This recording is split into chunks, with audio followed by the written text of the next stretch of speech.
პატიმრებთან დაკავშირებით სამჯერ გვაქვს დაყენებული საკითხი, რომ სუბუქად დანაშაული, ვისაც შეიძლება ჩაეთვალოს, იქნებ გათავისუფლდეს, მათ შორის ზია ამაღლობელთან დაკავშირებით. ქართულმა ოცნებამ საპატრიარქოს სინდისის პატიმრების გათავისუფლებაზე უარი უთხრა. ხანგრძლივი დუმილის შემდეგ 31 დეკემბერს ანდრია ჯაღმაიძემ საპატრიარქოს ტელევიზიის ეთერში თქვა, რომ ამ თემაზე საჯაროდ არ საუბრობდნენ, რადგან ვინმეს პოლიტიკური პროცესის ნაწილად არ ექცია. თუმცა გადაწყვიტეს მაინც ეთქვათ, რომ ეკლესიას ქართულმა ოცნებამ პატიმრების, მათ შორის მზია ამაღლობლის გათავისუფლებაზე უარი უთხრა. არადა ირაკლი კობახიძესთან ეს საკითხი პირადად პატრიარქის ტახტის მოსახდრე შიომ დააყენა. ორჯერ მე თავად მქონდა საუბარი ამის შესახებ ხელისუფლებასთან, ერთხელ მეუფე შიომ უშუალოდ პრემიერთან დააყენა ეს საკითხი. არ მიეცა საკითხს მსვლელობა. ჩვენ ახლა ამას არ ვაფიშირებთ და არ გვინდა რომ ნებისმიერ ჩვენი აქტივობა რაღაცა პოლიტიკური პოლუსზე აღმოჩნდეს ვიღაცის მიერ. რატომ გადაწყვიტა საპატრიარქომ ახლა ელაპარაკა საჯაროდ, რომ სინდისის პატიმრების საკითხი მათი ყურადღების მიღმა არ არის. ანდრია ჯაღმაიძე პროტესტის მონაწილე მღვდელების უსამართლო დასჯაში არაერთხელ არის მხილებული. სწორედ ჯაღმაიძე და მოსაყდრე შიოს ინიციატივით შეუჩერეს მღვდელმოქმედება მომიტინგეების გვერდით მდგომ არქიმანდრიტ დოროთე ყურაშვილს და მამა ილია თოლორაიას. ამის გამო პატიმრების ოჯახის წევრებს ანდრია ჯაღმაიძის გულწრფელობის არ სჯერათ.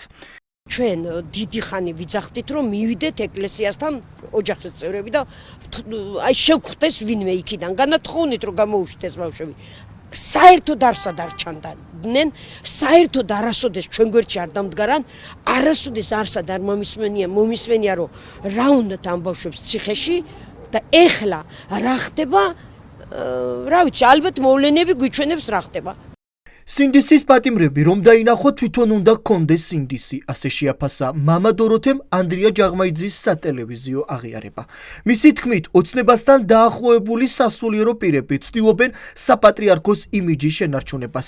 მართალი ქადაგებების გამო დასჯილი მამა დოროთე ყურაშვილი ამტკიცებს, რომ საპატრიარქოს ტელევიზიაში გაკეთებული განცხადებები მისი და სხვა სასულიერო პირების დისკრიმინაციას ემსახურება. საპატრიარქოს რეპუტაცია ყველაზე მეტად, რაც კი საპატრიარქო არსებობს, შელახა ჯაღმაიძემ. დღეს რომ ამბობს, რომ თითქოს პატიმრების გაშვებაზე მიმართა, გაშვებაზე კი არა, მთავრობა უნდა ემხილებინათ იმ უსამართლობაზე და იმ მკვლელობაზე და იმ დაწამლაზე, რაც მთავრობამ გაუკეთა საქართველოს მოსახლეობას და ეკლესია იმას კი არ უნდა ამბობდეს, რომ პრემიერ-მინისტრი ვინ არის, რომ გამოუშვეს. პრემიერ-მინისტრი იმას უნდა ეუბნებოდეს, რომ ასე ნუ იქცევით, ასე ნუ ამას ვამბობდი მე და იმის გამო ამხსნეს ჯვარი. რა როლი უნდა ჰქონდეს ეკლესიას, როდესაც ქვეყანაში კრიზისია და პოლარიზაცია პიკზეა. ფოთისა და ხობის ეპისკოპოსი ამბობს, რომ ახლა საქართველოში არსებული ვითარება კრიტიკულად მძიმეა.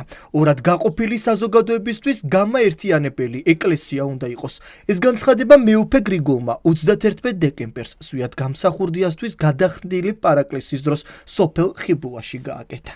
მიუხედავად იმ მძიმე ვითარებისა, როცა საზოგადოებაში არის დაყოფა და გაღიზიანება ურთიერთ მიმართ, ბევრი ადამიანი იმედით შეყურებს ეკლესიას, რადგან ეკლესია ღემდე ასე იყო და ყველაფერს გავაკეთებთ იმის, რომ დარჩეს ჩვენ სულიერ დუღაბად და გამაერთიანებლად და გამომტკიცებელად. და ტვირთი პასუხისმგებლობისა თვითონ ჩვენგანზეა, როგორც მღვდელმთავრებზე, წმინდა სინოდზე, სამღვდელოებაზე.